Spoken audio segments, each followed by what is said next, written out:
I'm going to start with cutting some circles.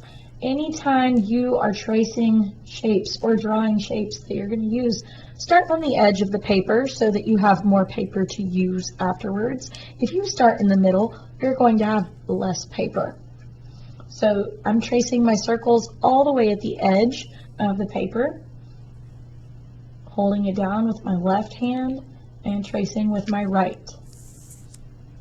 And I'm going to do this for a few different colors. I want different color circles on my orange background.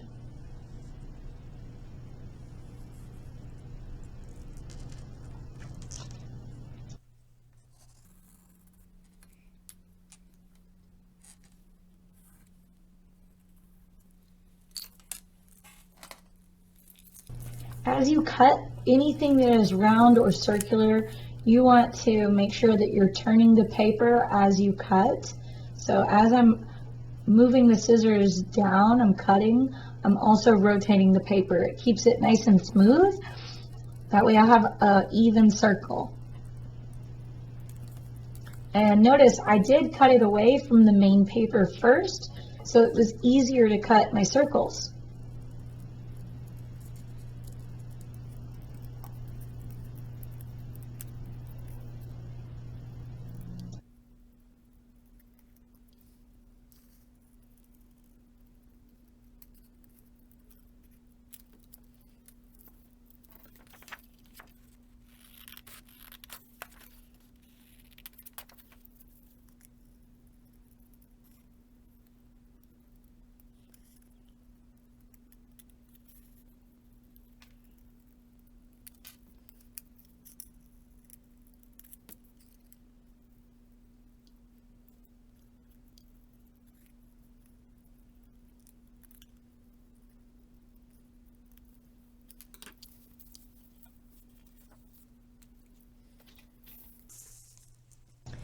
I'm going to have some overlapping pieces and I want the color to change where my circles are overlapping.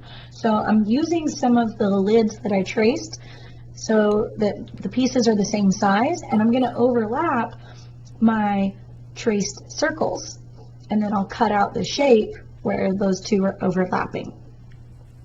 So I think this is a really fun technique. It adds an extra layer of fun to your artwork. It makes it more dynamic and more interesting to look at, is having those overlapping pieces with colors changing everywhere they overlap.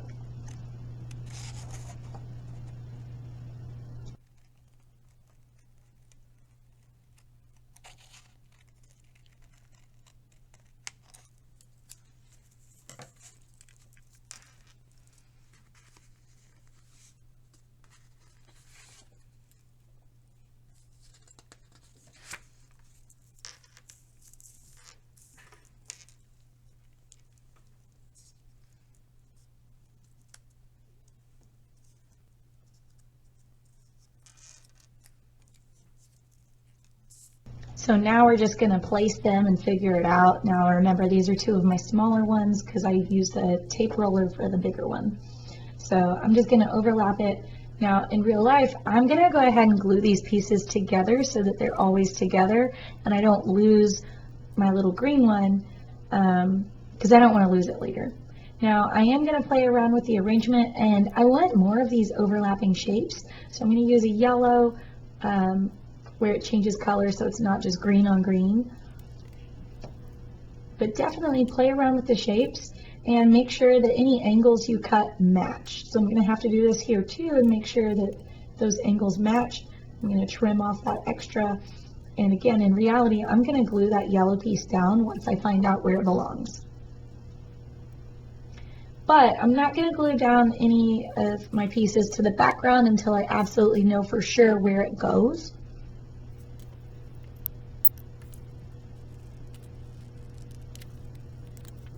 So always use the edge of the paper, utilize what you can first, because we want to use all the paper, we don't want to waste it.